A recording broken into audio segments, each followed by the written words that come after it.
Jadi sama-sama mengatakan Allah, tapi orang Kristen dan orang beragama lain acuannya berbeda.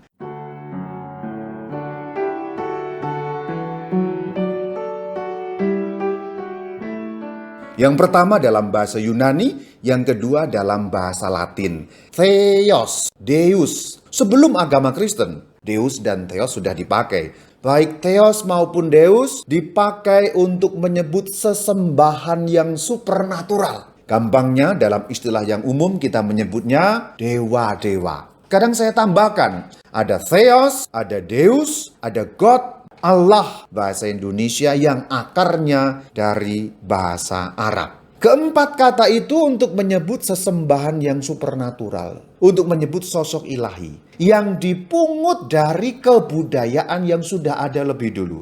Sebelum ada agama Yahudi, sebelum ada agama Kristen, kata-kata ini sudah dipakai oleh orang-orang yang beragama pagan. Supaya lebih jelas, kita pakai bagan kronologis. 1200-an sebelum Masehi, ini agama Yahudi lahir. Kemudian Alkitab Perjanjian Lama kurang lebih selesai ditulis 400-an tahun sebelum Tuhan Yesus, zaman pembuangan dan kembali dari pembuangan. Itu Perjanjian Lama berbahasa Ibrani. Nah, dalam Perjanjian Lama bahasa Ibrani itu ada istilah yang dipungut dari bahasa lain. Yaitu apa? Yaitu istilah El. El itu bahasa Timur Tengah, bahasa Semit. Waktu berjalan, Perjanjian Lama dalam bahasa Ibrani itu kan diterjemahkan menjadi Perjanjian Lama bahasa Yunani. Nah, dalam Perjanjian Lama berbahasa Yunani itu ada istilah Theos. Itu dipungut oleh orang Yahudi untuk menerjemahkan Alkitab Perjanjian Lama ke dalam bahasa Yunani. Kurang lebih 200-an tahun sebelum Masehi. Kemudian sekarang kita masuk zamannya Tuhan Yesus. Agama Kristen tahun 33 Masehi. Para rasul mewartakan Injil dan sebagainya, awalnya lisan, kemudian mulailah penulisan Alkitab Perjanjian Baru. Nah, karena ditulis langsung dalam bahasa Yunani, Alkitab Perjanjian Baru memungut istilah Theos. Dan kalau kita masuk ke dalam bahasa Indonesia pun yang terjadi demikian, saudara-saudariku. Di dalam bahasa Indonesia, Alkitab terjemahan ada kata Allah. Sumbernya adalah dari bahasa Arab. Maka kata Allah itu digunakan secara bersama, tidak pandang agamanya apa. Pokoknya masyarakat yang berbahasa Arab menggunakan kata itu, juga masyarakat yang dipengaruhi kebudayaan Arab. Indonesia itu masyarakat yang dipengaruhi kebudayaan Arab. Artinya, iman Kristen memungut kata-kata itu. Juga iman Yahudi memungut, meminjam, mengadopsi kata-kata itu dari kebudayaan yang sudah ada lebih dahulu dibandingkan iman Yahudi dan iman Kristen. Sekarang bagian kedua, kita omongkan lebih dulu Perjanjian Lama berbahasa Ibrani, Tanakh, Kitab Kejadian 1 ayat 1. Jadi yang diterjemahkan menjadi kata Allah dalam bahasa Indonesia, aslinya dalam Ibrani berbunyi Elohim. Bunyinya seperti itu.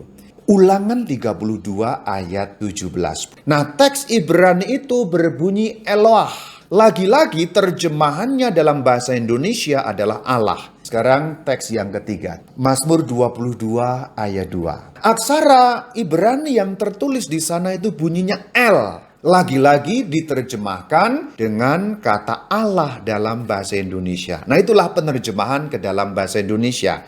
3 kata Ibrani tadi, Elohim, Eloah, dan El, diterjemahkan menjadi 1 kata dalam bahasa Indonesia, yaitu Allah. Jadi awalnya kata El untuk menyebut dewa. Dewa itu kan banyak. Kalau kata El itu adalah bahasa Semit kuno untuk menyebut dewa, apakah Israel berarti menyembah dewa-dewa? Berarti mereka politeisme? Jawabannya tidak. Mereka menggunakan kata Elohim, ada El-nya, tapi bukan dalam arti dewa-dewa, bukan dalam arti jumlah ilah yang banyak, bukan politeisme, tidak. Karena istilah-istilah itu dipungut lalu diberi makna baru. Kandungan maknanya menjadi berbeda. Jadi meskipun kata-kata yang dipakai bunyinya sama, tetapi kandungan maknanya menjadi berbeda. Kesimpulannya, Elohim, Eloah, El itu dipungut dari bahasa Semit kuno dan diberi makna baru. Kalau makna sebelumnya itu dewa. Kalau makna yang baru ketika dipakai oleh umat Israel, bangsa Yahudi, makna barunya adalah Allah Israel, sembahannya umat Israel. Sekarang kita masuk perjanjian lama Yunani, Septuaginta. Kejadian 1 ayat 1, supaya gampang. Jadi Elohim diterjemahkan menjadi kata Theos. Sekarang kita lihat Ulangan 32 ayat 17. Eloah diterjemahkan menjadi apa? Sama, Theos juga. Sekarang teks yang berikutnya, Mazmur 22. El, terjemahnya apa? Theos juga sama. Jadi Elohim diterjemahkan Theos, Eloah diterjemahkan Theos, El juga diterjemahkan Theos. Ibrani punya 3 istilah. Bahasa Yunani hanya punya 1 istilah, Theos saja. Kalau yang menggunakan orang Israel, maknanya tidak lagi dewa. Maknanya tidak lagi politeistik, tapi monoteistik. Kata Theos dipakai untuk Allah Israel, sembahannya umat Yahudi, Allah yang satu-satunya yang Esa itu. Sekarang bagian ketiga, istilah Allah dalam perjanjian baru.